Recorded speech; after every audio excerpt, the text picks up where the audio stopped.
Yo, baby, you ready to let the games begin? Baby. Cause I'm ready. Hey, yeah. Yeah. On your mark, get set, here we go.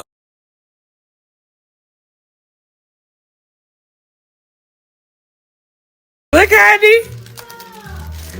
Honey, like, girl.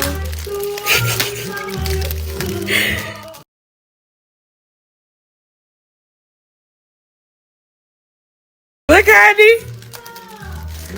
Honey, like, girl.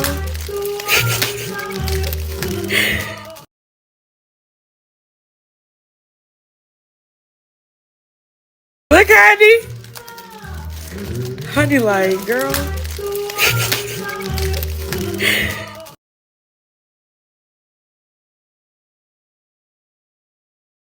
Look, Honey. Honey, like, girl.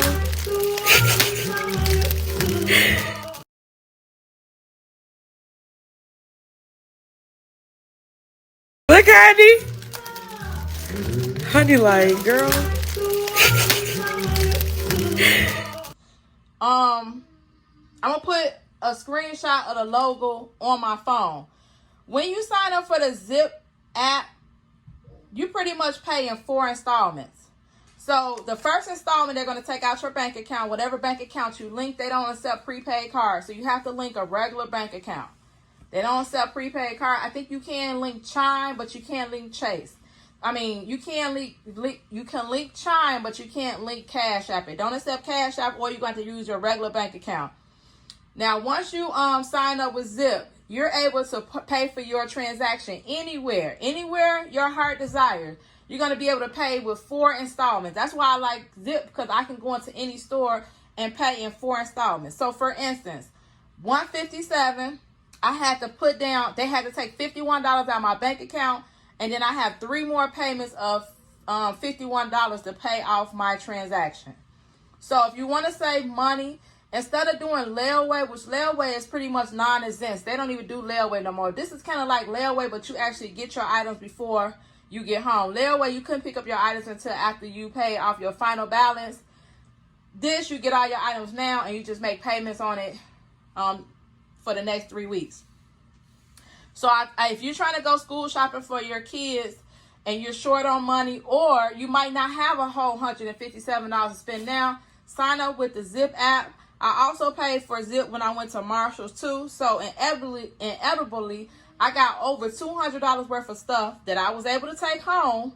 And with the Zip app, I only put down $51 plus like $18 or something like that. For the $64, I put in like $18. So I only spent out of my pocket a total like $70 for over $200 worth of items. And as time go on, you just make sure that you have the money in your bank account, so when they draft your account for your remaining payments, you can pay them. Now, let me just also tell you, Zip also increases your spending limit. So the more on-time payments you pay with Zip, so the more on-time payments that you pay, the more they will increase your limit. So with Zip, I've never missed a payment with Zip. So my Zip balance goes up almost each month. So for me, I'd rather have a credit card that I can take anywhere instead of just getting a department store credit card, because with a department store credit card, you mostly can only shop there. With Zip, you can shop anywhere that you want. You pay in 4. I will make sure that I keep the link for Zip to sign up with Zip in my description box. Make sure you click the link. If you're a first-time user, you're going to get a $10 credit. Once you sign up the first time with Zip, you're going to get a $10 credit to use. So they're going to credit your account $10. So that's a little bit of a start right there. You can pick something, a $50, go and spend $50 somewhere. They'll give you $10 credit, and then all you have to come up with is less than another $10, maybe not even anything. After you pay the $10, you probably might only have to come up with $5 or $10 more, maybe. I don't know. So your first transaction pretty much is going to be on them. They'll give you $10 to use the first time you use Zip. So make sure you check the description box below and sign up for Zip. With Zip, you can go anywhere you want. They're going to increase your credit limit if you make all your payments on time, and you can just shop and do whatever you need to do and pay in 4 payments. Again, Zip